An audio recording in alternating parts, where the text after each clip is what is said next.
금요일에 새벽에 만난 하나님 오신 여러분들을 환영합니다. 같이 기도하겠습니다.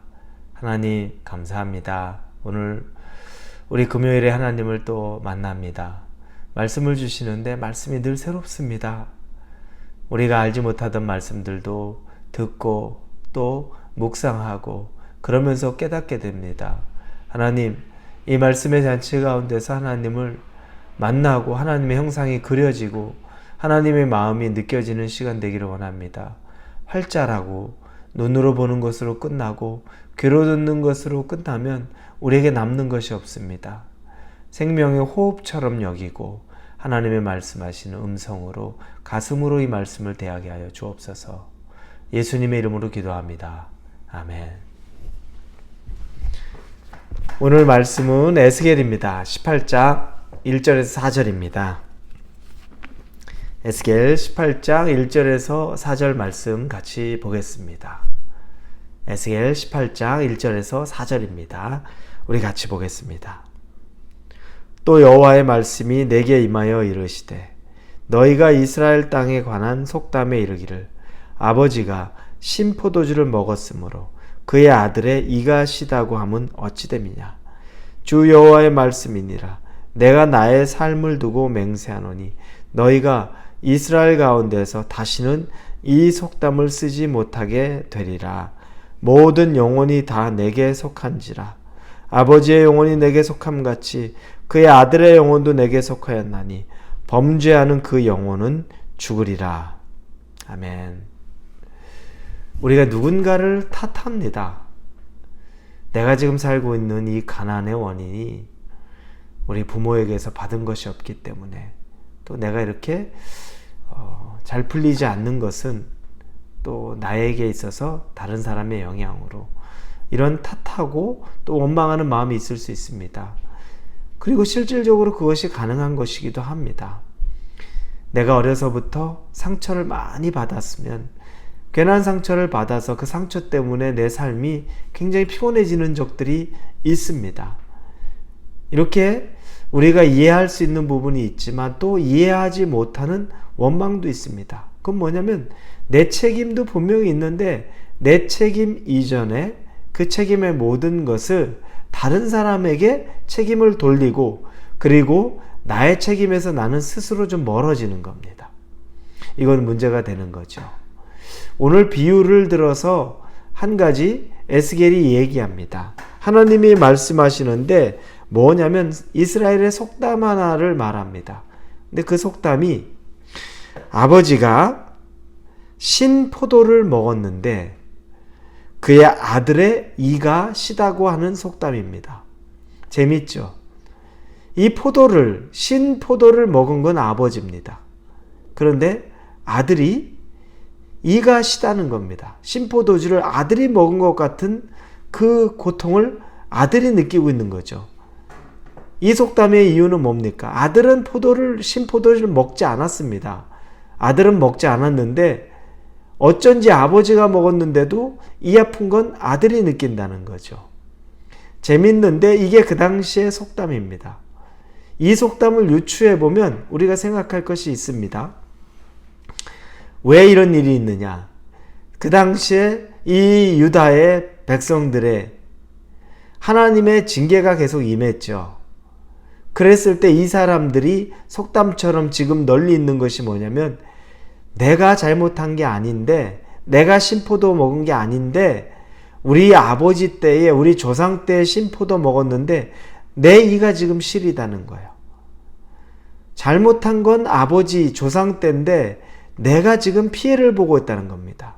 난 잘못한 게 없는데, 난 신포도를 먹은 게 없는데, 내 잘못도 아닌데 내가 지금 대가 치르고 있다라고 하는 것이 그 당시에 유대인들에게 있었던 팽배한 마음, 속담, 원망인 거죠. 조상 잘못 때문에 우리가 지금 고난당하고 있다. 이걸 말하고 있는 겁니다. 그래서 나는 문제가 없는데 우리 조상의 문제라고 말하는 겁니다. 그러면 하나님도 그렇게 생각하실까요?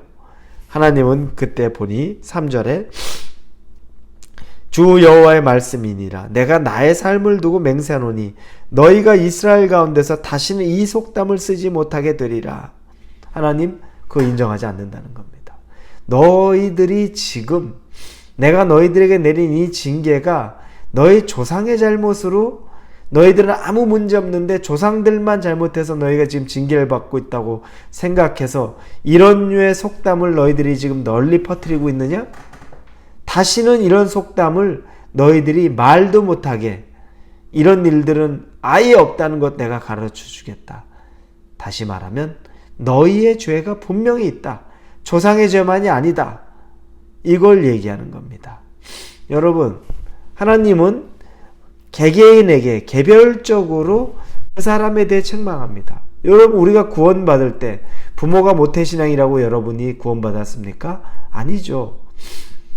중세에 한 왕조에서 기독교인이 돼서 그 왕조 밑에 있는 모든 자기의 봉토, 거기에 살아가는 노예나 평민들이나 군사들이나 그들이 그리스도인이 됐다고 해서 그들이 진짜 그리스도인 구원을 받았을까요? 아니죠. 개인적인 겁니다. 구원은 개인의 역사입니다. 하물며 여러분, 죄악도 우리에게 있어서 우리 아버지의 죄악이 나에게 전달될 수도 있겠죠. 반면에 어떻습니까? 우리 아버지의 잘했던 것이 또 그 후대에 있어서 하나님이 또 진노를 멈추는 것도 있었습니다. 그러나 그 죄에 대해서는 하나님이 낱낱이 아주 개인적으로 우리에게 묻습니다.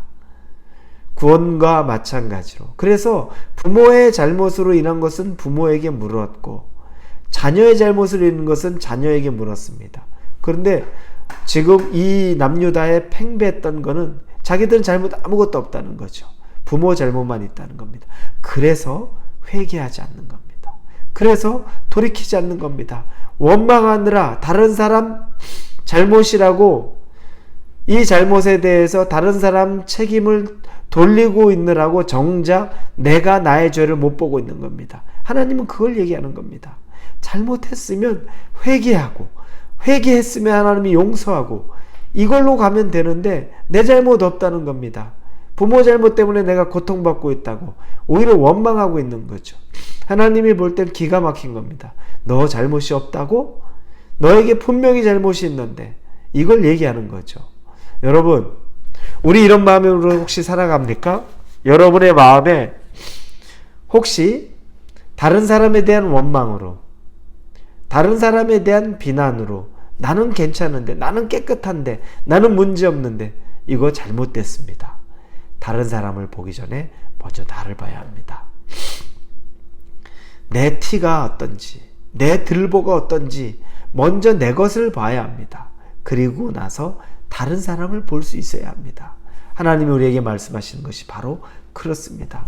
내 눈에 있는 들보가 훨씬 큰데 다른 사람의 티를 가지고서 그걸 가지고 문제를 삼아서는 안 된다는 거죠. 그런 사람은 회개할 수 없다는 겁니다. 하나님에게 돌이킬 수 없는 사람이라는 겁니다. 우리 홀리웨이브 성도 여러분, 오늘 하루 우리는 우리의 허물을 하나님 앞에 먼저 볼 수 있기를 바랍니다. 다른 사람의 허물 보기 전에 여러분과 저의 허물, 우리 개인의 허물을 먼저 볼 수 있는 지혜가 있기를 바랍니다. 같이 기도합니다. 하나님, 다른 사람을 원망하고 다른 사람을 비판하기 이전에 나 자신의 허물을 먼저 보게 하여 주옵소서. 그것이 내가 살아가는 길입니다. 유대인들이, 이 유다 백성이 범했던 실수가 우리의 실수가 되지 않게 하여 주옵소서. 예수님의 이름으로 기도합니다. 아멘.